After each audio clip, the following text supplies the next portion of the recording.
Hello students, welcome to the D Chemistry classes. I am Deepen Kumar and today I am going to discuss atomic structure part first. इसमें सबसे पहले हम जानेंगे कि discovery of electron कैसे किया गया। ठीक है, इसको जे थॉमसन ने किया था। इसको जानने के लिए उन्होंने डिस्चार्ज ट्यूब का यूज़ किया था, जिसमें एक उन्होंने इलेक्ट्रोड कैथोड, ठीक है, जो कि आपका नेगेटिवली चार्ज था, दूसरा आपका एनोड था जो कि पॉजिटिवली चार्ज था। और इस डिस्चार्ज ट्यूब में एक इन्होंने जिंक सल्फाइड का एक फ्लोरेसेंस स्क्रीन लगाया था। ठीक है, तो इसका भी अभी हम आगे एक्सपेरिमेंट जब पूरा डिस्क्राइब करेंगे तो बताएंगे इसको क्यों लगाया था। और एक वैक्यूम पंप के थ्रू अंदर का जो सारा एयर है उसको बाहर निकाल दिया गया, वैक्यूम जनरेट कर दिया गया और दोनों इलेक्ट्रोड्स को हाई वोल्टेज सोर्स से जोड़ दिया गया। तो जब इसको ऐसा करते हैं तो यहाँ क्या होता है कि जो कैथोड आपका इलेक्ट्रोड है उससे कुछ पार्टिकल्स निकलते हैं और एनोड की तरफ टेंड करते हैं। अब चूंकि आपका एनोड पॉजिटिवली चार्ज था, ये आपका नेगेटिवली चार्ज था, तो जब particle cathode to anode move करते हैं तो उससे ये कंक्लूजन निकाला गया कि जो आपके पार्टिकल इधर से इधर निकल रहे हैं वो आपके नेगेटिवली चार्ज होंगे, तभी वो पॉजिटिव चार्ज पोल की तरफ अट्रैक्ट हो रहे हैं, क्योंकि डिफरेंट चार्जेस जो आपके होते हैं वो अट्रैक्ट होते हैं, लाइक चार्जेस रिपल करते हैं। तो यहाँ पर इससे इन्होंने ये कंक्लूज़न निकाला कि जो आपके कैथोड इलेक्ट्रोड से निकल रहे हैं पार्टिकल्स वो नेगेटिवली चार्ज ही होंगे, तभी वो आपके एनोड की तरफ टेंड कर रहे हैं।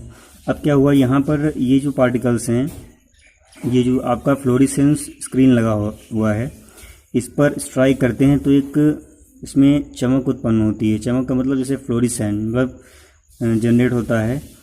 तो ये भी पता लगाया गया कि इनमें कुछ न कुछ एनर्जी होगी जिसकी वजह से स्ट्राइक किए और यहाँ पर फ्लोरेसेंस जनरेट हुआ।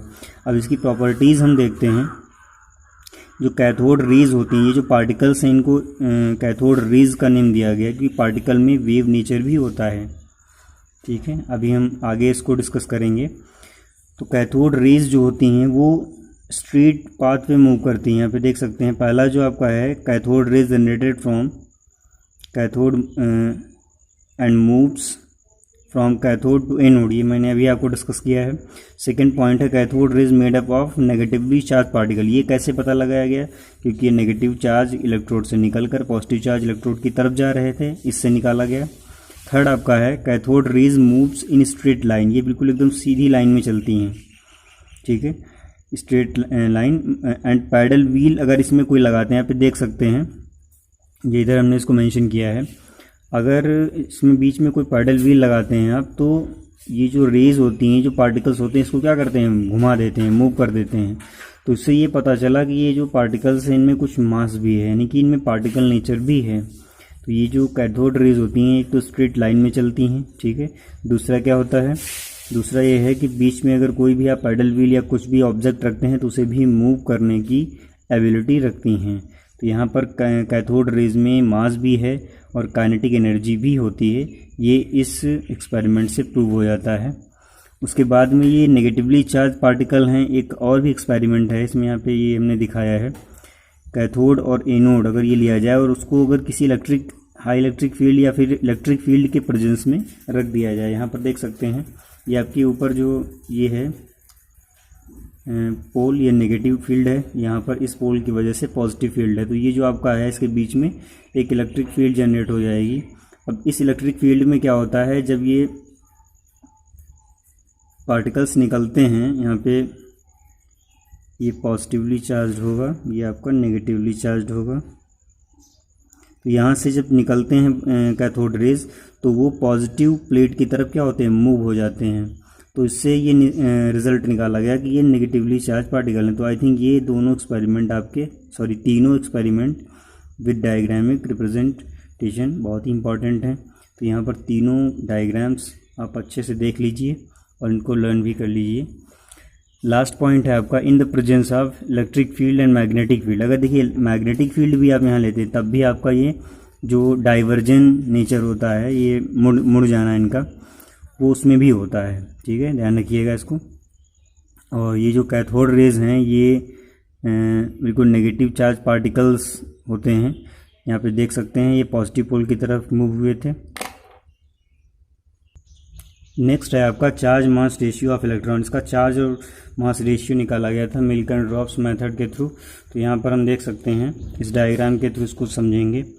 देख सकते हैं यहाँ पे हमने ये कैथोड और एनोड लिया हुआ है। यहाँ पे ये कैथोड है, ये एनोड है। जब इसको हम हाई इलेक्ट्रिक सोर्स या फिर इलेक्ट्रिक सोर्स से अटैच करते हैं और उसको एक मैग्नेटिक फील्ड में रखते हैं, तो यहाँ पर 3 पॉइंट्स पर आपको रेज मिलते हैं। यहाँ पे देख सकते हैं, यहाँ पे लिखा है when only electric field is apply. अगर इलेक्ट्रिक फील्ड केवल आप अप्लाई करते हैं, the electrons deviate from their path and hit the cathode rays tube at the point A. यहाँ पर देख सकते हैं, अगर आप केवल इलेक्ट्रिक फील्ड अप्लाई करते हैं तो ये वाला जो कैथोड रेज है ये मुड़ जाएगी इस तरफ, ठीक है, क्योंकि यहाँ पॉजिटिव पोल है और यहाँ पर स्ट्राइक करेगी पॉइंट ए पर। ये किसके लिए है? ये इलेक्ट्रिक फील्ड के लिए है। अगर मैग्नेटिक फील्ड आप अप्लाई करते हैं तो पॉइंट सी पर वो करेगा, क्योंकि यहाँ पर नेगेटिवली चार्ज की तरफ, पोल की तरफ अट्रैक्ट होगा कैथोड रेज या फिर आपका इलेक्ट्रॉन जो पार्टिकल्स हैं नेगेटिवली चार्ज पार्टिकल्स। उसके बाद में अगर यहाँ पे लिखा है it is possible to bring back the electron to the path which is followed in absence of electric field and magnetic field, यानी कि इसमें अगर कुछ भी नहीं अप्लाई करते हैं तो बिल्कुल एकदम स्ट्रेट चला जाएगा और वो पॉइंट बी पर जाके स्ट्राइक करेगा। तो इससे कंक्लूज़न ये निकाला उन्होंने, ग्रेटर द मतलब यहाँ पे कंक्लूजन्स भी हमने मेंशन कर दिए हैं। पहला कंक्लूजन है greater the magnitude of charge on the particle greater is the interaction with electric और मैग्नेटिक फील्ड। जितना ज़्यादा इसमें मैग्नीट्यूड होगा चार्ज का, ठीक है, उतना ही ज़्यादा वो डेविएशन शो करेंगे, इंट्रैक्शन शो करेंगे इलेक्ट्रिक या मैग्नेटिक फील्ड से। सेकेंड है lighter the particles greater the deflection. जितना हल्का पार्टिकल होगा उतना ही ज़्यादा वो डिफ्लेक्ट होगा, बिल्कुल एक कॉमन सी बात है।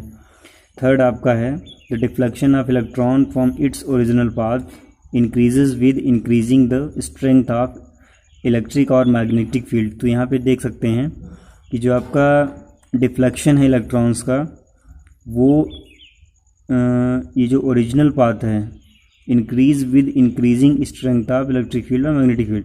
मतलब जैसे जैसे आप उसकी इलेक्ट्रिक या फील्ड या मैग्नेटिक फील्ड की स्ट्रेंथ बढ़ाएंगे वैसे वैसे डेविएशन भी इंक्रीज होता है अपने ओरिजिनल पाथ से, ध्यान रखिएगा।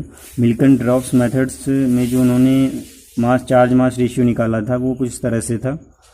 इसको इलेक्ट्रॉन का जो मास है -1.6 इंटू 10⁻⁻19 कूलाम कंसीडर किया, और यहाँ से जो मास निकल के आया था इलेक्ट्रॉन का वो 9.21094 इंटू 10⁻31 kg आया था। तो इसको लर्न रखिएगा, न्यूमेरिकल्स में ये आपको हेल्प करेगा। और ये चार्ज ऑफ इलेक्ट्रॉन ये भी आप लर्न रखिएगा।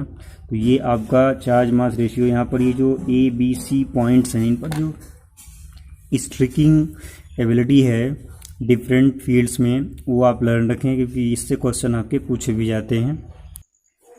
नेक्स्ट आपका है discovery of proton and neutron. तो इसमें देख सकते हैं, इसमें एक डिस्चार्ज ट्यूब ली गई और उसमें हाइड्रोजन और हीलियम का मिक्सचर उसमें फिल किया जाता है, क्योंकि ये नॉन रिएक्टिंग गैसेस हैं, ये आपस में रिएक्ट नहीं करती हैं। तो यहाँ पे इससे पहले जो एक्सपेरिमेंट था उसमें वैक्यूम जनरेट किया था, बट इसमें ऐसा कुछ नहीं है। इसमें हाइड्रोजन हीलियम को भरते हैं इसमें। अब देखिए होता क्या है, जब कैथोड और एनोड को, ये आपका एनोड है, ये कैथोड है, इनको जब इलेक्ट्रिक सोर्स से कनेक्ट कर देते हैं तो यहाँ से पार्टिकल्स निकलना स्टार्ट होते हैं। नेगेटिवली चार्ज पार्टिकल इधर से चलते हैं और इधर को आते हैं। तो यहाँ पर जो आपके गैस पार्टिकल्स हैं, ठीक है, इनसे जब इंट्रैक्शन होता है तो गैस पार्टिकल्स से इलेक्ट्रॉन निकल जाते हैं बाहर और वो एक पॉजिटिव चार्ज्ड पार्टिकल की तरह बिहेव करने लगते हैं। यहाँ पे देख सकते हैं, जब ये कोलिजन होता है तो पॉजिटिव चार्ज जनरेट हो जाता है एटम्स मॉलिक्यूल्स पर।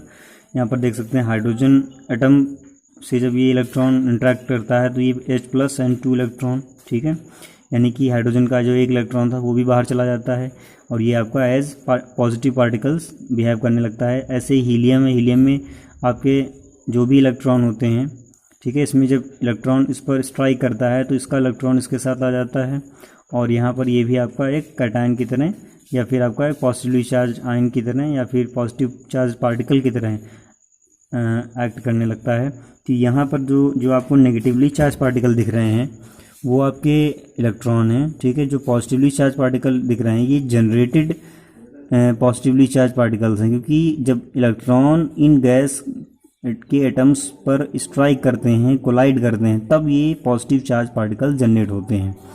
तो यहाँ पर पॉजिटिव चार्ज पार्टिकल्स का जो मूवमेंट है वो एनोड से कैथोड की तरफ था, ठीक है। तो इससे ये पता लगाया गया कि जो मैटर है उसमें पॉजिटिवली चार्ज पार्टिकल भी हैं, ठीक है। यहाँ पे देखिए कैथोड है, कैथोड भी एक मैटर का ही होता है। अब इस मैटर से अगर नेगेटिवली चार्ज पार्टिकल निकलना है, इसका मतलब मैटर में आपका नेगेटिवली चार्ज पार्टिकल है जिसे हम इलेक्ट्रॉन बोलते हैं। तो ये जो आपके पॉजिटिवली चार्ज पार्टिकल हैं ये भी आपके ये मैटर में ही तो हैं, ये पार्टिकल्स हमने इसमें फिल किए थे ये गैस के फॉर्म में, तो यही आपके इसमें इंटरेक्ट करने के बाद बन रहे हैं। तो इसका मतलब क्या है, यही है कि यहाँ पर जो आपके मैटर पार्टिकल्स हैं उनमें जो मैटर है उसमें पॉजिटिवली चार्ज पार्टिकल भी हैं नेगेटिवली चार्ज पार्टिकल के साथ साथ। तो इनका मूवमेंट पॉजिटिवली चार्ज पार्टिकल्स का मूवमेंट एनोड से कैथोड की तरफ था, ठीक है। ये नेगेटिवली चार्ज है, पॉजिटिवली चार्ज है, तो ऐसे ही निकाला गया। नेक्स्ट आपका एक्सपेरिमेंट है, इसमें ये प्रूव करने के लिए कि ये पॉजिटिवली चार्ज पार्टिकल ही थे या फिर कुछ और थे। यहाँ पर उन्होंने क्या किया, परफोर्टेड एक कैथोड लिया, छिद्रित कैथोड, इसमें होल्स भी थे। तो ये जो पार्टिकल्स हैं पॉजिटिवली चार्ज ये होल्स से क्रॉस कर गए, निकल गए बाहर, और यहाँ पीछे एक मैग्नेटिक फील्ड यहाँ पर लगाई गई, जिसके वजह से हमें रिजल्ट में ये मिला कि यहाँ से जो पार्टिकल्स पॉजिटिवली चार्ज थे वो इससे होल से निकल कर बाहर गए हैं, वो आपके नेगेटिव प्लेट की तरफ मूव कर गए। यानी कि इससे हमें ये पता चला, देखिए यहाँ पे जो डिफरेंट चार्जेस होते हैं वो आपके क्या होते हैं, अट्रैक्ट होते हैं। तो यहाँ से पता चला अब ये आपका जो नेगेटिवली चार्ज इलेक्ट्रोड है ये अगर अट्रैक्ट कर रहा है तो उसका मतलब क्या है, पॉजिटिवली चार्ज है। तो यही जो आपके पॉजिटिवली चार्ज पार्टिकल्स थे इन्हें बाद में प्रोटॉन का नाम दिया गया। तो ध्यान रखिएगा ये एक्सपेरिमेंट था। और जो E/m की वैल्यू है पॉजिटिव पार्टिकल्स की वो डिपेंड करती है कि गैस उसमें कैसी भरी गई है, ठीक है। ये ध्यान रखिएगा पॉइंट, इस पर आपके क्वेश्चन भी आ सकते हैं। अब उसके बाद में देखिए एक और भी चीज़ इसमें थी जो कि रेडियो एक्टिव मैटर से रिलेटेड थी, यहाँ पर न्यूट्रॉन्स के लिए है। अगर किसी रेडियो एक्टिव मैटर को हम रखते हैं कहीं खुले में या फिर इन प्रेजेंस ऑफ एयर, तो वो क्या होता है, डिसोसिएट होने लगता है। डिसोसिएट का मतलब होता है कि जो आपका पार्टिकल है वो धीरे धीरे उसका अमाउंट कम होता जाए। तो यहाँ से क्या होता है, मैटर वेव्स बाहर निकलती हैं। तो मैटर वेव्स बाहर देखिए किस तरह से निकलती हैं। यहाँ पर आपका एक मैग्नेटिक फील्ड है, कुछ आपकी रेज नेगेटिव प्लेट की तरफ मूव कर जाती हैं, कुछ आपकी रेज पॉजिटिव प्लेट की तरफ मूव कर जाती हैं, कुछ रेज ऐसी थी जो बिल्कुल सीधी चली जाती हैं। तो देखिए नेगेटिवली चार्ज प्लेट की तरफ जो मूव कर जाती हैं रेज, उनको तो प्रोटॉन बोला गया था क्योंकि ये पॉजिटिवली चार्ज होंगे तभी इधर अट्रैक्ट हो रहे हैं। और जो आपकी एनोड की तरफ अट्रैक्ट हो रहे हैं वो आपके नेगेटिवली चार्ज पार्टिकल्स थे। तो नेगेटिवली चार्ज पार्टिकल का मतलब क्या हमने बताया था, अभी इलेक्ट्रॉन बताया था। तो ये आपके रियली में इलेक्ट्रॉन है, ये आपके प्रोटॉन्स हैं, बट ये क्या हैं, ठीक है, क्योंकि ये भी आपके एक थर्ड टाइप ऑफ पार्टिकल्स हैं। तो बाद में इन्हें माना गया कि ये आपके इलेक्ट्रिकली न्यूट्रल हैं, ठीक है, इसीलिए किसी भी साइड ये डिफ्लेक्ट नहीं हो रहे हैं, और इन्हीं को बाद में न्यूट्रॉन का नाम दे दिया गया। तो ये चीज़ आप ध्यान रखिएगा। और इसमें हमने इसको मेंशन कर रखा है कि अल्फ़ा रेज जो आपके हैं वो प्रोटॉन के नाम से जाने जाते हैं, बीटा रेज को इलेक्ट्रॉन बोलते हैं और गामा रेज को न्यूट्रॉन बोलते हैं। तो इस प्रकार जो है न्यूट्रॉन की भी डिस्कवरी हुई और ये रेडियो एक्टिव मैटर से के थ्रू हुई थी। तो ध्यान रखिएगा। अभी इनकी पेनिट्रेशन पावर की अगर हम बात करें तो सबसे ज़्यादा जो है गामा की पेनिट्रेशन पावर होती है। यानी कि अगर हम इसको एग्जांपल के साथ में कहें तो ये कह सकते हैं कि 100 सेंटीमीटर मोटी एल्यूमिनियम की चादर को ये क्रॉस कर जाती है, उसकी लेयर को भी पार कर जाती हैं, बहुत ही डेंजरस होती हैं। तो जो आपके गामा रेज हैं ये रियलिटी में न्यूट्रॉन्स होते हैं और ये इलेक्ट्रिकली न्यूट्रल होते हैं, ध्यान रखिएगा। नेक्स्ट आपका एटॉमिक मॉडल्स हैं कुछ, जैसे थॉमसन मॉडल्स ऑफ एटम, ये आपने प्रीवियस क्लासेस में भी स्टडी किया है। थॉमसन ने ये बोला था कि जो एटम है वो स्फेरिकल होता है, ठीक है, और उसके अंदर जो नेगेटिवली चार्ज पार्टिकल्स हैं वो बिल्कुल वाटरमेलन में जैसे सीड्स होते हैं उस तरह से इसमें पैक होते हैं। इसको प्लम पडलिंग भी मॉडल बोलते हैं, साथ में वाटरमेलन मॉडल भी बोला जाता है, ये आपने पहले पढ़ रखा है। और ये जो मॉडल है ये स्पेक्ट्रम को एक्सप्लेन नहीं करता है, यहाँ पे लिखा भी है this model do not explain the spectrum and stability of atom. Stability of atom को ये डिफाइन नहीं कर पाया था, इसलिए इसको बाद में रिजेक्ट कर दिया गया। देन उसके बाद में रदरफोर्ड ने अपना न्यूक्लियर मॉडल पे रिप्रेजेंट किया, तो उसमें उन्होंने अल्फ़ा पार्टिकल स्कैटरिंग एक्सपेरिमेंट किया था। तो यहाँ देख सकते हैं उन्होंने जब अल्फ़ा पार्टिकल, ये आपकी जो गोल्ड फाइल है, रेड कलर से हमने इसको बनाया है, ये गोल्ड फाइल है और ये कोई आपकी यहाँ पे लिखा भी है फोटोग्राफिक प्लेट है मेटल की, पॉजिटिवली चार्ज।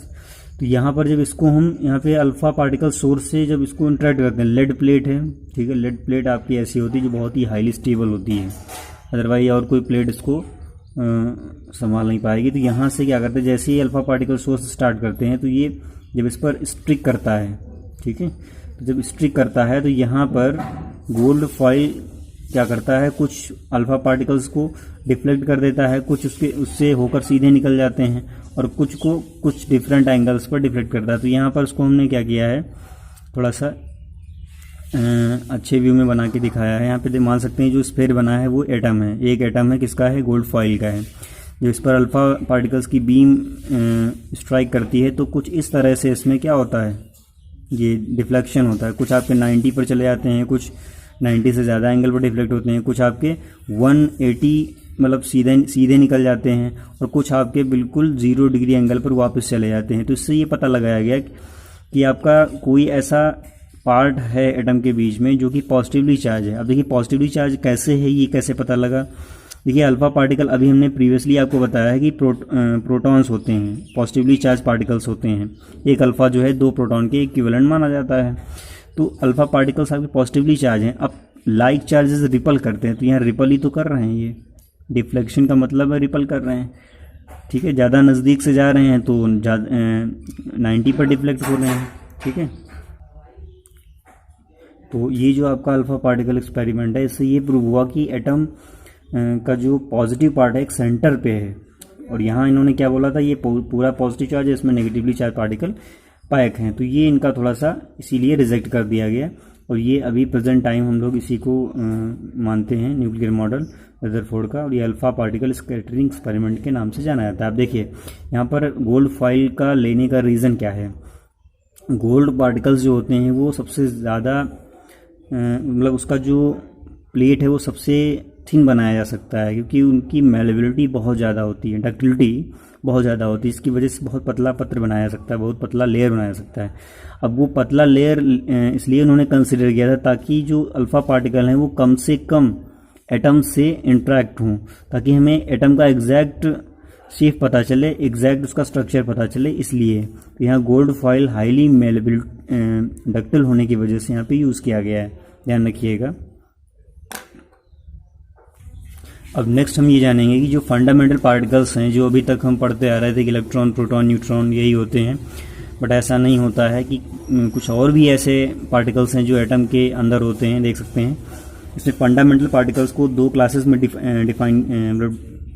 डिवाइड किया गया है, stable fundamental particles and unstable fundamental particles. तो स्टेबल फंडामेंटल पार्टिकल्स वो हैं जो आपके इलेक्ट्रॉन, प्रोटॉन, न्यूट्रॉन, ये ऐसे पार्टिकल्स हैं जो आपके एटम के बाहर भी एग्जिस्ट करते हैं। दूसरा आपका है अनस्टेबल पार्टिकल्स, फंडामेंटल पार्टिकल्स। ये ऐसे पार्टिकल्स हैं पाई में शॉन हैं, जैसे इसमें pi plus, positive, positron, neutron, मतलब पॉजिट्रॉन इसको बोलते हैं, इसको पाई माइनस, और ये न्यूट्रल। तो ये जो आपके हैं ये ऐसे पार्टिकल्स हैं जो एटम के बाहर नहीं एग्जिस्ट कर सकते, बट ये जो आपके इलेक्ट्रॉन, प्रोटॉन, न्यूट्रॉन हैं ये एटम के बाहर भी एग्जिस्ट कर सकते हैं। तो ये ध्यान रखिएगा। एटॉमिक नंबर, एटॉमिक मास, ये भी आप प्रीवियस क्लासेस में स्टडी कर चुके हैं। मास नंबर जो होता है number of protons plus number of neutrons के इक्विवेलेंट होता है mass number, number of neutrons. और जो आपका एटॉमिक नंबर है वो number of protons in the nucleus and number of electron in the neutral atom. Neutral atom ध्यान रखिएगा, क्योंकि आयंस में जो होता है एटॉमिक नंबर चेंज हो जाता है, तो ये चीज़ आपकी होती है।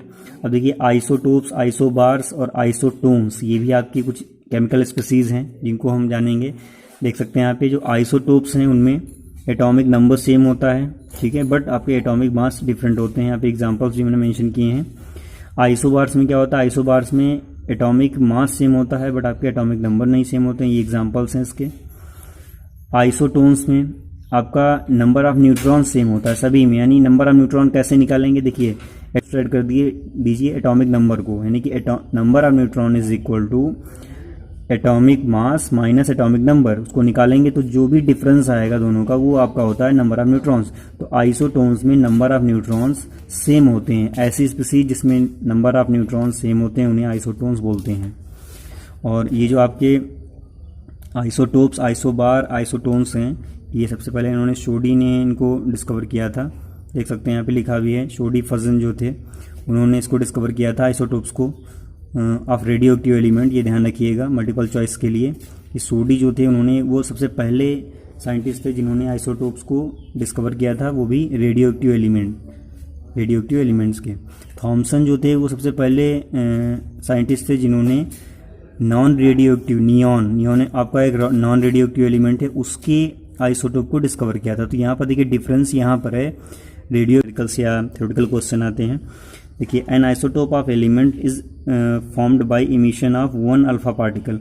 आइसोटोप जो होता है उसमें किसी भी पेरेंट मॉलिक्यूल से या आइटम से जब एक अल्फा पार्टिकल निकलता है और एंड 2 बीटा पार्टिकल्स, जब एक अल्फा पार्टिकल 2 बीटा पार्टिकल्स बाहर निकल जाते हैं तो आइसोटोप्स जनरेट होते हैं। यहाँ पे देख सकते हैं, यहाँ पर X एक एलिमेंट है, A एंड B आपके, A आपका एटॉमिक मास नंबर है और ये B जो आपका है ये एटॉमिक नंबर है। इससे एक अल्फा पार्टिकल निकलेगा। तो यहाँ देख सकते हैं एटॉमिक नंबर में 4 का मतलब 4 डिक्रीज हो जाता है। एटॉमिक मास जो है उसमें 4 की कमी आती है। यहाँ पे लिख सकते हैं A-4 लिखा गया है और नीचे B-2 लिखा गया है। तो यहाँ A-4 का मतलब क्या है, जो पहले आपका A था वो उसमें से 4 माइनस कर दिया जाता है, यानी कि जो मास नंबर जो है उसमें 4 डिक्रीज हो जाता है मास नंबर, और जो एटॉमिक नंबर है उसमें 2 डिक्रीज हो जाता है।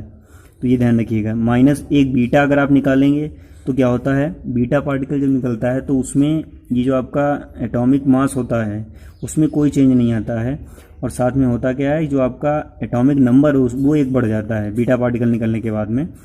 और अगर फर्दर एक और बीटा पार्टिकल निकालेंगे तो जो आपका B डैश है यहाँ पे, तो B डैश में भी आपका 1 प्लस हो जाएगा। अभी यहाँ पे जो B डैश था, यहाँ पे B डैश नहीं होगा, ठीक है, इसको डबल डैश कर देते हैं। तो B डैश में 1 और प्लस ऐड हो जाएगा। तो ये चीज़ ध्यान रखिएगा, यानी कि जो ये आपका एलिमेंट है इसमें 1 और बढ़ जाएगा। तो यहाँ पर ये जो आपका है ये, और क्या नाम है, ये दोनों आपके आइसोटोप हो जाएंगे। यहाँ पे एक एग्जांपल भी हमने दिया, देख सकते हैं रेडॉन का जो है यहाँ पे हमने दिखाया है, इसमें एक अल्फ़ा निकला तो यहाँ पर 4 का डिफरेंस आ गया, 2 to 2 हो गया, यानी कि 4 इसमें डिक्रीज़ हो गया और इसमें 2 का डिक्रीमेंट हुआ। ऐसे ही बीटा पार्टिकल से निकलेंगे तो इसमें जो है 2 to 2 में 2 ये सेम रहेगा और यहाँ पर ये 1 बढ़ जाएगा। तो ये आइसोटोप्स हो गए दोनों। ऐसे ही आइसोबार जो होता है वो बनता है, कब बनता है, जब आपका एक बीटा पार्टिकल किसी भी पेरेंट मॉलिक्यूल से, पेरेंट एटम से निकल जाता है। पेरेंट्स एटम से ही निकलेगा क्योंकि मॉलिक्यूल से नहीं निकलते। तो यहाँ पर देखिए एक बीटा पार्टिकल जब निकलेगा, मैंने आपको बताया था कि एटॉमिक नंबर में 1 आपका बढ़ जाता है, 1 की इंक्रीमेंट होता है और इसमें कोई चेंज नहीं होता है एटॉमिक मास में। तो यहाँ पर एक एग्जांपल लिया है 1s3 आपका एक ट्राइटियम आपका एक आइसोटोप है जो कि हाइड्रोजन का है, और उसमें से अगर एक बीटा पार्टिकल निकल जाता है बाहर तो 2H3 बनता है। देखिए यहाँ पर जो आपका एटॉमिक नंबर था उसमें 1 का हमने इंक्रीमेंट कर दिया, बट इसमें एटॉमिक मास में कोई भी हमने चेंज नहीं किया है। तो ये कॉन्सेप्ट है कि जब बीटा पार्टिकल निकलेगा तो आपका एटॉमिक मास अनचेंज रहता है और जो आपका एटॉमिक नंबर है उसमें 1 की इंक्रीमेंट हो जाता है, 1 बढ़ जाता है, 1 का इंक्रीमेंट हो जाता है। जैसे ऐसे ही आपका अल्फ़ा पार्टिकल जब निकलता है तो एटॉमिक मास में 4 का डिफरेंस आता है, यानी कि 4 उसमें का डिक्रीमेंट हो जाता है, डिक्रीज हो जाता है 4, और जो आपका एटॉमिक नंबर है उसमें 2 का डिक्रीमेंट होता है, यानी कि 2 डिक्रीज हो जाता है। तो ये चीज़ ध्यान रखिएगा, और इनसे क्वेश्चन भी आपको भी वर्कशीट में मिलेंगे जिन्हें आपको सॉल्व करना है। और वीडियो अगर अच्छा लगे आपको तो लाइक एंड शेयर करें, अपने फ्रेंड्स के साथ भी शेयर करें, और चैनल को अभी तक अगर नहीं सब्सक्राइब किया है तो please D chemistry classes channel का नाम है, इसको सब्सक्राइब करें। सामने का जो बेल आइकन है उसे भी हिट करें ताकि हमारा जो नया वीडियो है उसका नोटिफिकेशन आप तक ज़रूर पहुँचे।